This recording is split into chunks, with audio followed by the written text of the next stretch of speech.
kenapa engkau banyak sekali berpuasa di bulan Sya'ban? Apa kata Nabi? Dzaka syahrun tughfalun nasu fihi an. Bulan Sya'ban itu adalah bulan di mana manusia banyak melalaikannya. Padahal bulan Sya'ban itu syahrun turfa'u fihi al-a'mal ila rabbil alamin. Bulan di mana kebaikan itu diangkat kepada Allah Subhanahu wa taala. Maka kata Nabi, wa uhibbu ayyurfa'a 'amali wa ana sha'im. Maka aku suka nanti ketika amalku diangkat, aku dalam keadaan berpuasa. Bismillahirrahmanirrahim. Sallallahu alaihi wasallam taslima. Ayat ini kata para ulama diturunkan di bulan Sya'ban. Jadi kalau kita mau merujuk asbabun nuzul ayat ini, yang dimana bukan hanya kita diperintahkan berselawat, tetapi Allah dan para malaikatnya juga berselawat kepada Rasulullah SAW, maka tentu kita di bulan Sya'ban ini memperbanyak selawat kepada Rasulullah SAW. Makanya di dalam hadis kita dapati misalnya kata Rasulullah SAW, Rajabun syahrullah. Rajab itu bulannya Allah. Wa Sya'ban sahri. Sya'ban adalah bulanku. Wa Ramadan syahrul ummati. Ramadan adalah bulan umat. Kata ulama, hadis ini menjelaskan tentang ayat tadi. Allah Subhanahu wa taala menspesialkan Rasulullah diberikan salawat dan ayat itu turun di bulan Sya'ban. Jemaah kaum muslimin rahimani rahimakumullah, sesuai dengan tema yang akan kita bicarakan pada subuh hari ini adalah Sya'ban, persiapan untuk kita memasuki bulan Ramadan. Karena Allah Subhanahu wa taala menyampaikan sebagaimana ayat yang kami baca di awal tadi, di bulan Ramadan adalah bulan yang khusus, bulan yang ditunggu-tunggu. Karena Allah Subhanahu wa taala mewajibkan semua umat manusia, bukan hanya umat Nabi Muhammad, tapi umat-umat yang terdahulu di bulan Ramadan itu diwajibkan berpuasa. Umat Nabi Muhammad di bulan Ramadan diwajibkan berpuasa, tapi umat yang terdahulu juga mendapatkan kewajiban berpuasa. Maka kata Allah Subhanahu wa taala, ya ayyuhalladzina amanu kutiba alaikumus shiyam kama kutiba 'alal ladzina min qablikum la'allakum tattaqun. Dan spesialnya Ramadan yang kita tunggu, kata Rasulullah, atakum Ramadan. Telah datang kepada kalian bulan Ramadan.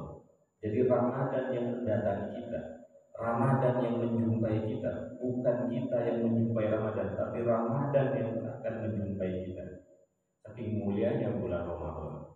Rasulullah SAW melanjutkan, faradallahu alaikum ziyarah. Allah mewajibkan kalian berpuasa di bulan Ramadan. Karena di bulan Ramadan itu tuftahu fihi abwabus sama'. Di dalam riwayat lain tuftahu fihi abwabul jinan.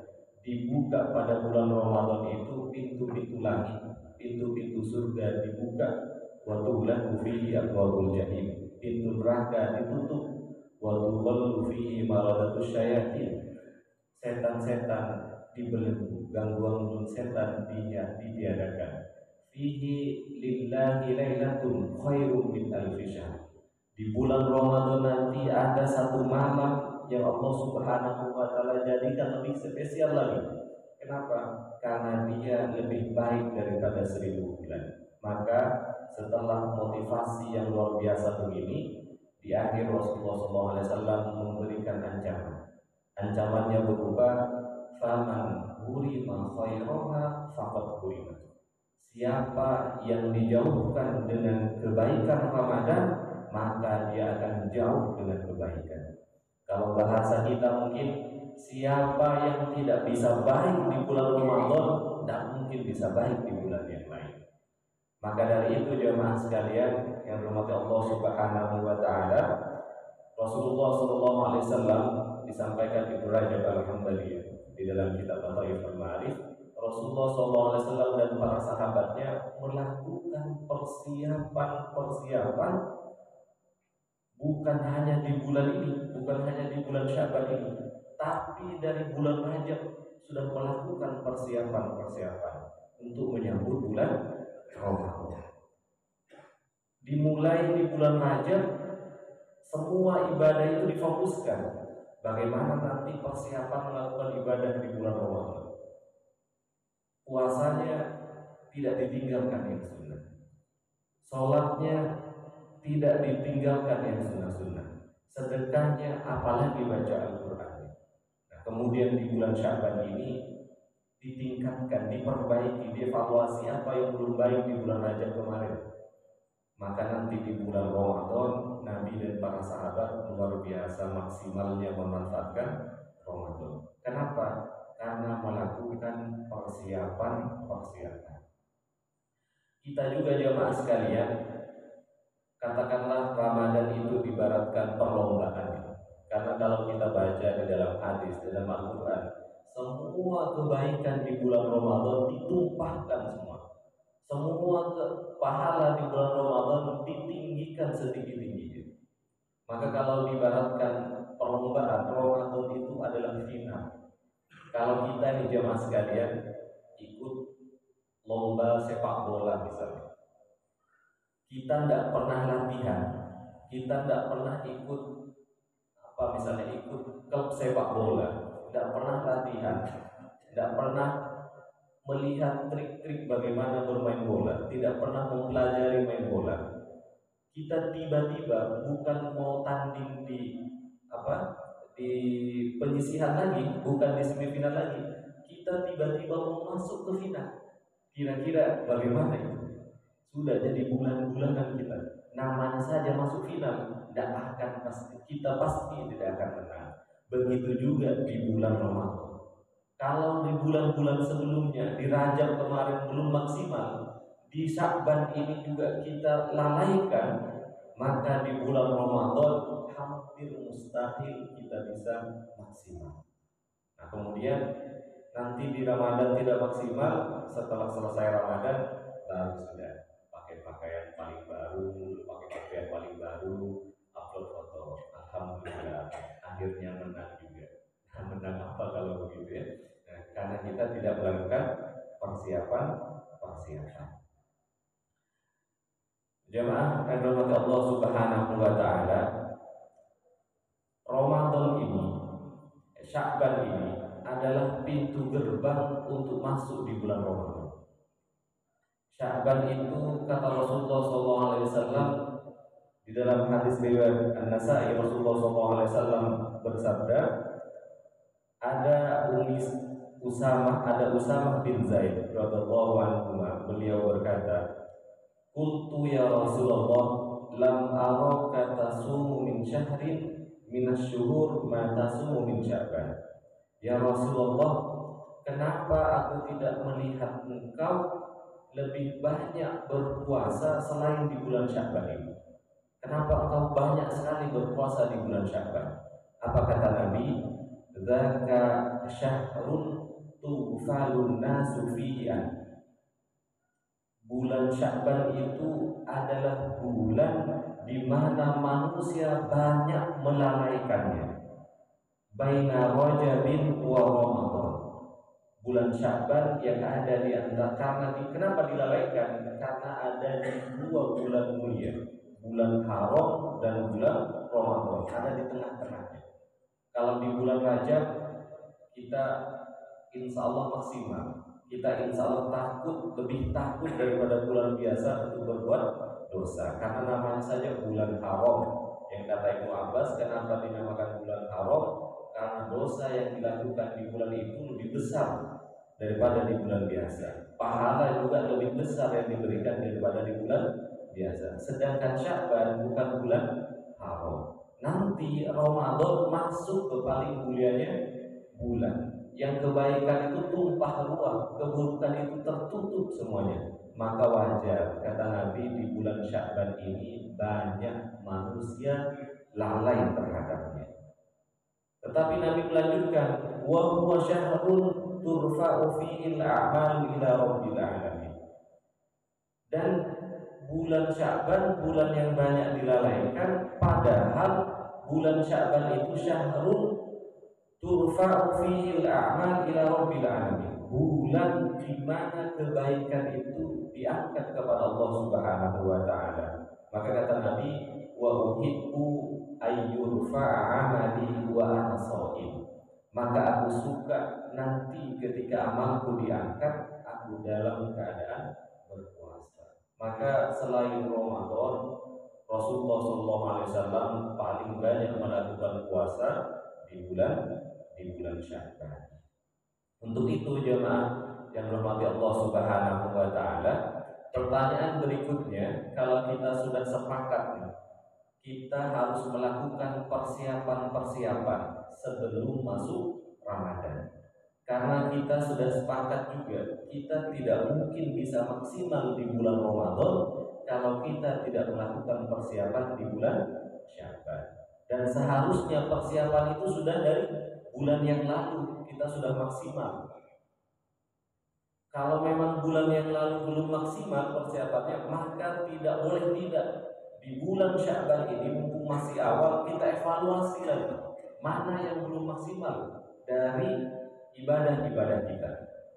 Mana yang sekiranya kita sudah teropong, oh ini sholat saya masih banyak yang ditinggalkan yang sunnah-sunnah, fokus yang wajib-wajib saja, maka ditambal, diperbaiki. Oh, baca Al-Quran saya belum maksimal di bulan Rajab kemarin, Sya'ban mau latihan, nanti ketika Ramadan tidak kaget.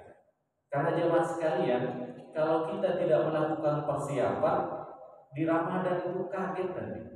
Yang bapak-bapak yang kita biasa bekerja dari jam 7.30 sampai jam 14 atau sampai jam 17, nanti ketika berpuasa di bulan Ramadan dijadikan alasan lemas badannya, dijadikan alasan tidak produktif. Yang adik-adik biasa sekolah, aduh tidur pagi dulu karena baru sholat malam, baru sahur. Jadi Ramadan itu dijadikan alasan, berpuasa itu sering dijadikan alasan oleh kita, oleh anak istri kita, biasanya karena berpuasa dimaklumilah kalau tidak maksimal, seakan-akan begitu.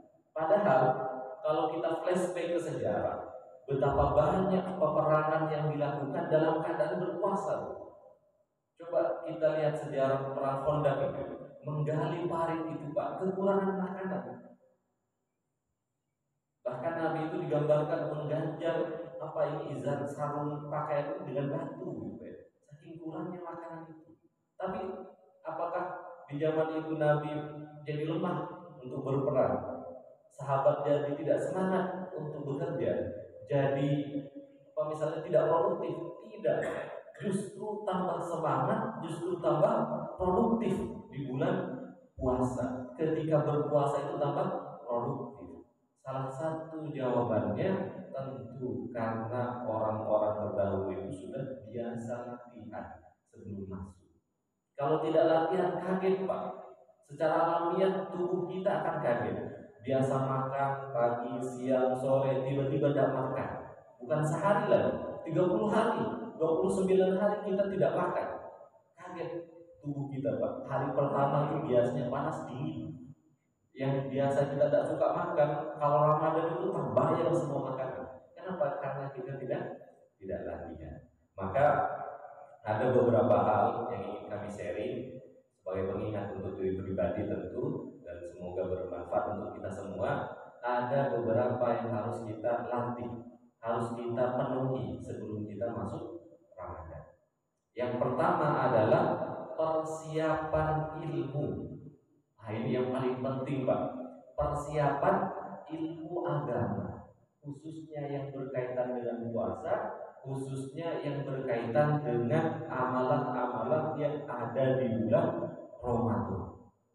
Kalau tidak dipersiapkan ilmunya Pak, maka betapa banyak orang yang berpuasa itu ya sudah datang bulan Ramadan senyum, aduh sebentar lagi tambah kurus badan. Itu saja pikirannya, karena makannya dikurangi.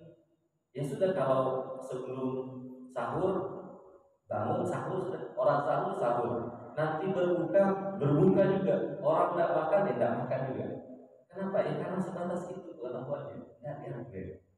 Padahal Pak, kalau kita lihat di dalam beberapa hadis misalnya, puasa itu kata Nabi, laisa siyam anit ta'am wasyarab. Puasa itu bukan hanya tentang tidak makan, tidak minum. Puasa itu bukan hanya tentang makanan. Apa? Walakin nasyam anil lagwi wal rafas. Tapi puasa itu dan tentang meninggalkan yang tidak bermanfaat, meninggalkan yang buruk. Nah, betapa banyak Pak orang, mohon maaf, saya dari kampung Pak ya. Kalau biasanya nanti akhir Ramadan santri-santri sudah pulang di pesantren, saya ikut pulang juga. Di kampung itu Pak masih banyak yang rata-rata berpuasa Pak ya, karena 100% muslim di tempat kami. Berpuasa memang, tapi banyak yang sampai tak sholat Pak. Tidak lucu ya. Berpuasa tapi tidak sholat wajib. Gimana itu logikanya ya? Padahal kalau dilihat Pak, dihitung itu. Rukun Islam yang pertama syahadat. Setelah syahadat sholat, baru puasa. Gimana ada orang berpuasa tapi tidak sholat? Yang tentu Pak, kalau kita hitung di hukum fikih, rukun puasa kan tidak ada hubungan dengan sholat ya. Tapi sekali lagi menjadi tidak lucu, menjadi tidak asik gitu ya kata anak-anak sekarang. Kalau ada orang yang rajin puasa tapi tidak sholat, kira-kira kenapa itu ya? Beribadah kepada siapa begitu ya? Padahal sholat itu luar biasa. Bahkan ada ulama yang disampaikan oleh Said Sabiq gitu ya, di Fiqh Sunnah itu ada ulama yang tidak menafsirkan hadis yang berbunyi man taraka sholat muta'ammidan faqad kafara jihar. Ini hadisnya begitu dari Imam Ahmad. Hadis sahih. Siapa yang meninggalkan sholat dengan sengaja, maka dia sejatinya mendeklarasikan kekafiran. Walaupun kata Imam Nawawi, kebanyakan ulama menafsirkan hadis ini dengan siapa yang meninggalkan sholat secara sengaja, wa huwa yakinun bila wujubi sholat. Dia yakin sholat itu tidak wajib baginya. Jadi kalau ada orang meninggalkan sholat, pas ditanya kenapa tidak sholat, Pak D, kenapa tidak sholat D? Saya tidak wajib sholat. Nah, kafir sudah Pak D. Tapi kalau ada orang tidak sholat, kata Imam Nawawi, kenapa tidak sholat? Memang kalah kita sama godaan setan. Tahu saya besar, belum kafir Pak. Tapi dosa besar. Dan sholat itu dosa paling besar Pak. Jangan dibandingkan dengan dosa-dosa yang lain meninggalkan sholat itu. Jangan dibandingkan. Banyak biasanya, mohon maaf Pak, orang-orang di perkotaan itu ketika sholat itu tidak sholat itu tidak apa-apa, walaupun tidak sholat, yang penting baik dengan sesama. Daripada yang rajin sholat, coba lihat orang-orang di masjid itu rajin sholat tapi tidak peduli sosial. Ini terbalik Pak cara berpikirnya. Padahal orang yang tidak sholat itu tidak memenuhi janji kepada Allah Subhanahu wa Ta'ala, ingkar kepada Allah Subhanahu wa Ta'ala. Jadi aslinya Pak, tidak bisa dibandingkan itu, ingkar kepada Allah dengan ingkar kepada manusia. Justru logika ini mau dibalik. Orang yang menjaga sholat pasti baik. Orang yang menjaga sholat pasti tidak korupsi. Orang yang menjaga sholat pasti tidak zina Pak. Karena ada jaminan di dalam Al-Quran. Inna sholata tanha anil fahsya wal munkar. Sholat itu menjadi jaminan. Orang yang rajin sholat yakin Pak, tidak korupsi dia. Orang yang rajin sholat yakin Pak, tidak zina dia. Karena fahsya itu kata ulama tafsir, ismun yata'allaqu bisyahwah wal munkar ismun am. Yang dimaksud fahsya itu dosa yang berkaitan dengan syahwat, munkar itu dosa secara umum. Lalu dibalik, kenapa ada orang rajin sholat, bilangnya Pak Ustaz, pakai serban kemana-mana, ditangkap korupsi juga. Nah, bukan sholatnya yang salah, Bisa jadi dia sholat tapi sholatnya tidak benar. Bisa jadi dia sholat bukan karena Allah Subhanahu wa Ta'ala. Bisa jadi dia sholat tapi yang di surah Al-Maun itu fawailun lil musallin. Siapa yang masuk neraka orang sholat ini? Alladzina hum an sholatihim sahun. Sholat memang tapi lalai. Sholat memang ini terkait dengan an sholatihim sahun itu Pak. Di tafsir As-Sa'di ada 3 penafsiran ini. Yang pertama kata Ibnu Abbas, ini diperuntukkan oleh orang-orang munafik di zaman itu, yaitu ketika Nabi datang ada orang Islam sholat mereka, apalagi Nabi datang berperang bawa rampasan, rajin Pak orang munafik itu, rajin sholat gitu ya. Ketika Nabi tidak menang, tidak sholat juga mereka. Ya sama lah dengan kita ya Pak, musim-musim begini nih banyak nanti yang ikut sholat di masjidnya Bapak ini, ikut sholat gitu ya, kira-kira begitu. Ketika sudah selesai musimnya ya selesai juga. Nah itu yang pertama. Yang kedua kata Imam As-Sa'di, tafsirannya dari ayat lupa dari sholat itu adalah orang yang apa ya, an arkan sholat, orang yang melalaikan rukun-rukun sholat.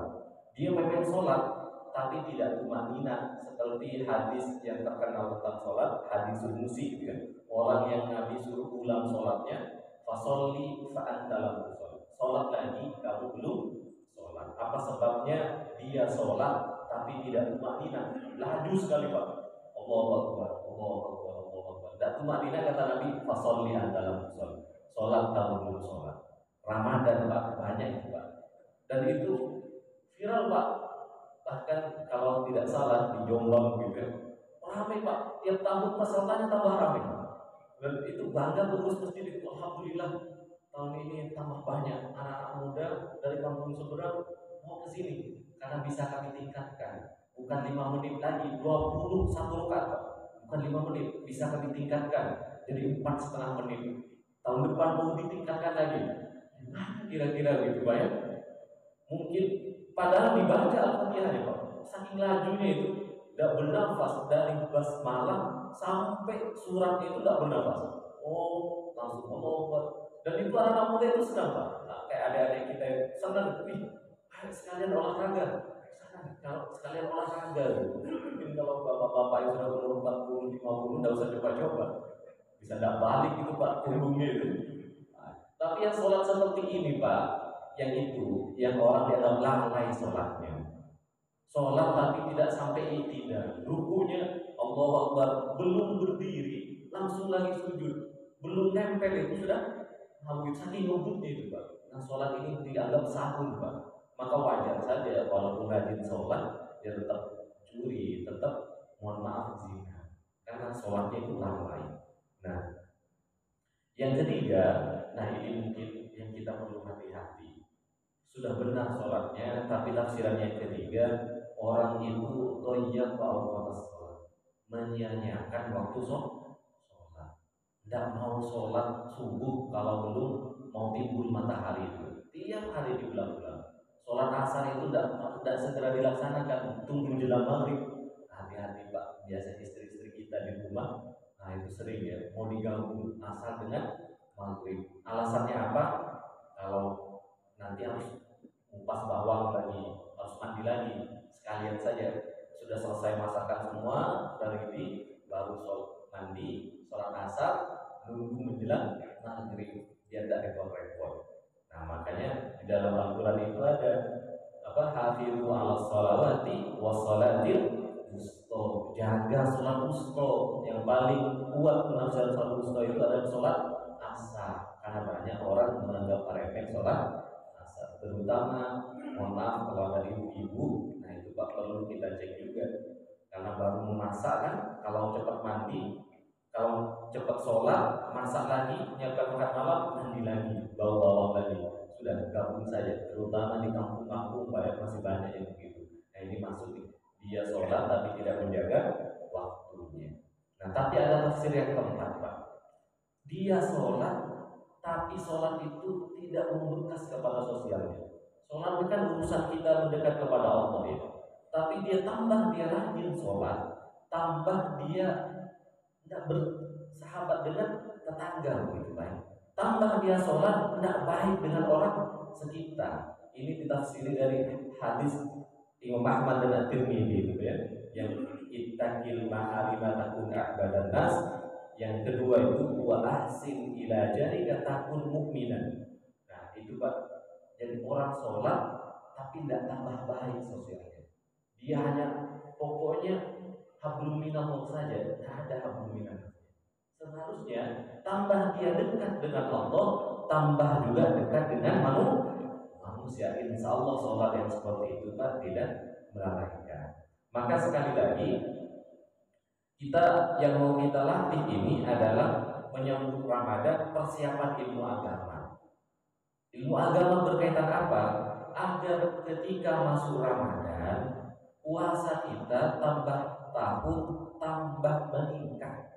Puasa kita tambah tahun tambah manfaat. Puasa kita tambah tahun tambah baik. Dan kita pada bisa dipungkiri. Sering-seringnya kita ngaji, ketika kita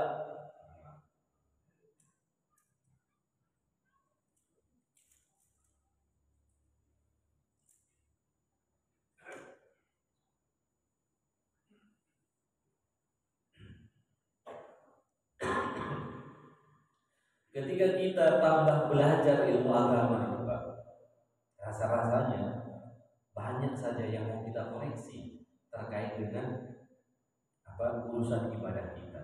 Masih banyak yang mau kita perbaiki Pak. Kita lihat aja sholat kita, coba dibaca lagi hadis-hadis tentang sholat Nabi. Ternyata ya, ada yang masih kurang sempurna. Apalagi puasa ini Pak, yang mayoritas kita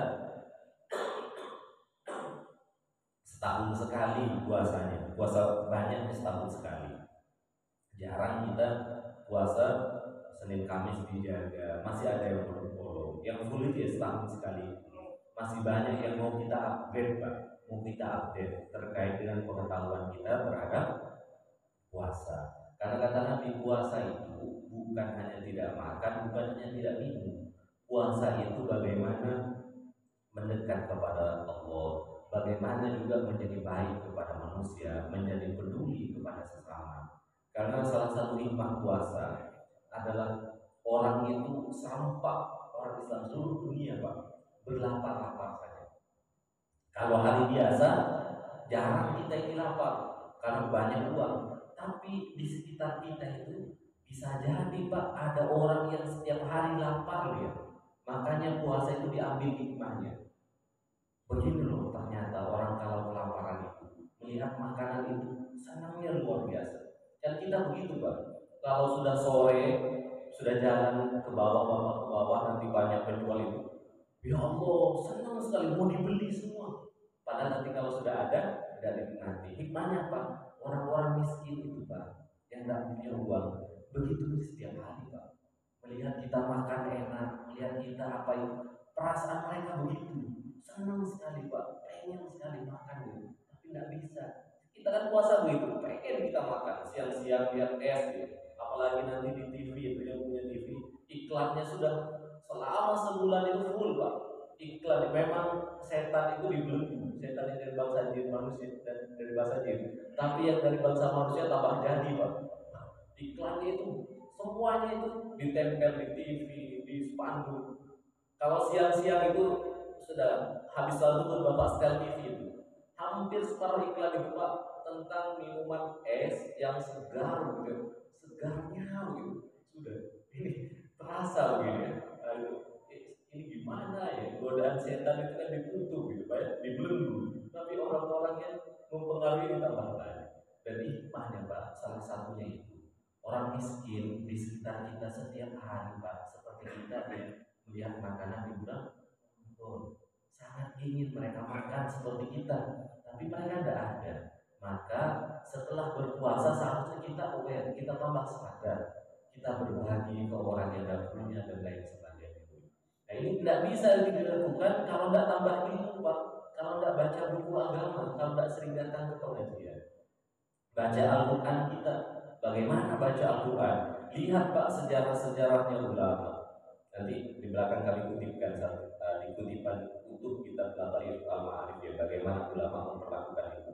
Intinya itu, jangan hanya ikut sahur, jangan hanya ikut berbuka, tapi pelajari. Banyak waktu-waktu yang harus kita manfaatkan. Yang berikutnya setelah nambah ilmu ini, persiapannya ya di bulan Syaban ikutin Nabi Pak, perbanyak berpuasa. Karena nanti berpuasa sebulan penuh, maka di bulan Syaban itu kata ulama Nabi itu lebih dari 15 hari Pak berpuasa. Karena hadisnya Rasulullah SAW disampaikan banyak hadisnya. Yang paling masyhur yang dari Aisyah ini. Karena Rasulullah SAW yasumu hatta naqula la yuftir. Nabi di bulan Syaban itu selalu berpuasa sampai kami bilang Nabi kayaknya berpuasa penuh deh gitu ya. Wa yuftiru hatta naqula la yasum. Tapi Nabi juga terkadang buka terus sampai kita ya Nabi puasa dari bulan Syaban ya. Nah, salah satu hikmahnya agar tidak dianggap selain Ramadan itu ada puasa wajib di per bulan. Maka Nabi terkadang berbuka juga, banyak berbukanya. Maka ulama komparasikan kesimpulannya kalau Syaban sebisa mungkin lebih 15 hari berpuasa, kecuali di 2 hari terakhir jangan berpuasa, karena kata Nabi tidak boleh disambung puasa setahun itu kecuali orang yang memang sudah punya latihan berpuasa setahun gitu Pak ya. Kalau yang kayak kita ya nanti di 27 sampai ke terakhir itu usahakan tidak usah berpuasa. Berikutnya sudah waktu juga saya singkat ya biar bisa sempat bacakan sedikit kutipan dari Lataif Al-Ma'arif. Yang ketiga, ingat istri-istri di rumah Pak yang punya hutang, bayar hutang puasanya di bulan Sya'ban. Karena Sayyidah Aisyah mengatakan saya punya hutang puasa karena yasumu ala saum min Ramadan. Saya memiliki hutang puasa dari Ramadan. Fama astati an ahdiya illa fi Sya'ban. Terkadang saya tidak bisa membayar, tidak mampu membayar di waktu lain kecuali di bulan Sya'ban. Jangan sampai di bulan Sya'ban tertinggal lagi, tambah susah. Tapi bapak-bapak yang masih produktif ya, yang seumuran saya, yang tahun ini tidak bisa puasa karena menyusui, tahun depan tidak bisa puasa karena hamil, bertahun-tahun Pak konsultasi ulama.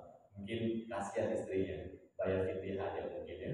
Bapak-bapak yang tahun ini menyusui, tahun depan hamil lagi, begitu Pak. Nah, ada teman saya Pak, nikah seumuran saya, sudah nikahnya baru 9 tahun, anaknya sudah 7. Jadi hampir memang gak puasa gitu. Sudah berapa tahun ini saya tanya, puasa kan ya istrimu? Sudah konsultasi, kata suruh bayar fidyah aja karena masih sama-sama produktif gitu. Begitu banyak dapat, saya bilang dapat dari mana tuh pendapat begitu. Kayaknya memang tidak bisa puasa berapa tahun lagi gitu. Anak orang kaya Pak, neneknya itu punya anak satu gitu, disuruh memang. Awalnya orang Melak ya, namanya Haji Malik di pesantren. Nenek ibunya itu bos emas, misalnya banyak uangnya, padahal satu, disuruh banyak-banyak punya cucu gitu, sudah ada begitu banyak memang dia anaknya gitu ya. Nah, jadi bayar hutang di bulan ini, jangan sampai nunggak lagi di bulan depan, karena ulama mengatakan bagaimana kalau nunggak sampai lewat bulan depan di dalam mazhab Syafi'i dan Maliki itu Pak, tetap dipotong tambah bayar fidyah, bisa jadi ada dosanya begitu ya.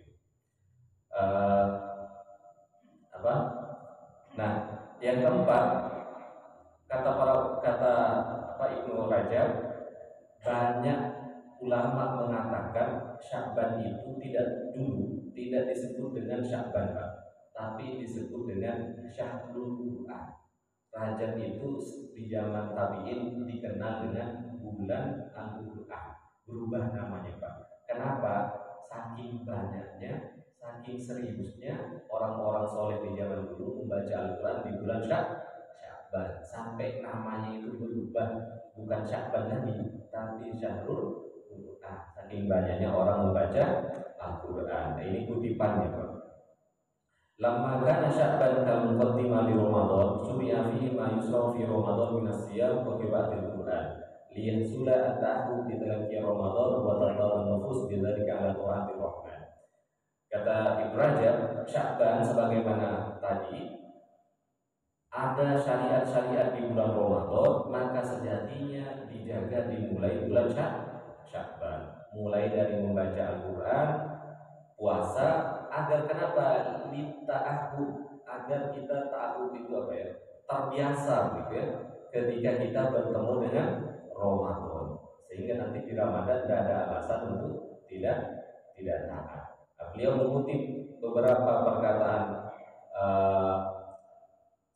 perkataan ulama, salah satunya perkataan Anas bin Malik. Beliau berkata, "Kanal muslimuna idza dakhala Sya'ban inkabu 'alal masahif faqaruha." Dan di zaman sahabat, kata Anas bin Malik, ketika masuk Sya'ban, orang-orang Islam itu mendekap Al-Qur'an, memegang erat-erat Al-Qur'annya, kemudian mereka fokus kepada Al-Qur'an. Nah, ini yang mau kita tiru. Wa qala Salamah bin Kahir, kana yuqalu syahrul Sya'ban syahrul qurra. Salamah bin Kahir berkata, di zaman dulu Sya'ban itu dikenal dengan syahrul qurra, bulan banyak membaca. Wa kana Habib bin Abi Thabit idza dakhala Sya'ban hadza syahrul qurra. Beliau ketika masuk Sya'ban, dia tutup pengajiannya mengatakan, sudah, ini bulan siap-siap membaca Al-Quran. Sampai sebegitunya Pak para ulama dahulu ya. Nah, kemudian wakana Amr bin Qais Al-Malani mungkin ya. Al-Malani idza dakhala Sya'ban aghlaqa hanatahu. Beliau Amr bin Qais Al-Malani ini Pak, seorang ulama besar ya. Beliau menutup hanwatu, menutup apa ya? Tempat maisahnya, tokonya itu ditutup Pak. Nah, watafruhu qira'atil Quran, fokus saja membaca Al-Quran. Sampai begitu Pak, sampai mengurangi hal-hal duniawi, sudah fokus membaca Al-Quran. Dari mana para ulama, para sahabat, para soleh ini sampai begitu? Terinspirasi dari hadis dari Ibnu Abbas ya. Rasulullah SAW diceritakan, qala rajul, ada seorang laki-laki yang bertanya kepada Nabi, "Ya Rasulullah, ayyul a'mal ahabbu ilallahi?" Perbuatan apa yang paling dicintai Allah? Rasulullah SAW bersabda, "Qal al-halu murtahal." Al-halu murtahil. Hal murtahil. Sahabat itu tidak ngerti juga Pak. Beliau bertanya, "Qala wa mal halul murtahil?" Apa yang maksud hal murtahil? Diam, pergi. Apa maksudnya? Diam dan pergi. Maka qala alladzi yadribu min awwalil Qur'an ila akhiri kama halla irtahab.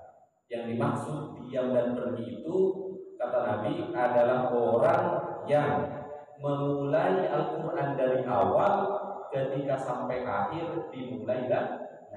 Itu yang paling baik, kata Nabi. Selalu membaca Al-Quran, mulai dari awal sampai akhir, ketika hatam tidak jeda lagi, langsung dimulai lagi. Ini istilahnya Nabi, al-hal murtahil atau al-hal murtahil. Diam, mulai. Kayak motor kita itu Pak, kalau lampu merah, diam, langsung digas gitu ya, tidak usah di starter lagi. Baca Al-Quran yang paling baik seperti itu, dibaca dari awal sampai akhir, ketika selesai dibaca lagi. Terakhir sebagai penutup, Abu Bakar Al-Balkhi mengatakan, ini perkataan yang sudah sering termasuk yang kita jadikan tema pengajian ini, syahrul rajabin syahrul lizzati. Bulan Rajab bulan untuk menanam. Wa syahrul Sya'ban syahrul sakti lizzati. Sya'ban bulan menyiram tanaman yang sudah dimulai di Rajab. Wa Ramadan syahrul hisadiz zarqi. Ramadan bulan memanen apa yang kita tanam. Tidak menanam, tidak merawat apa yang kita panen. Kira-kira begitu.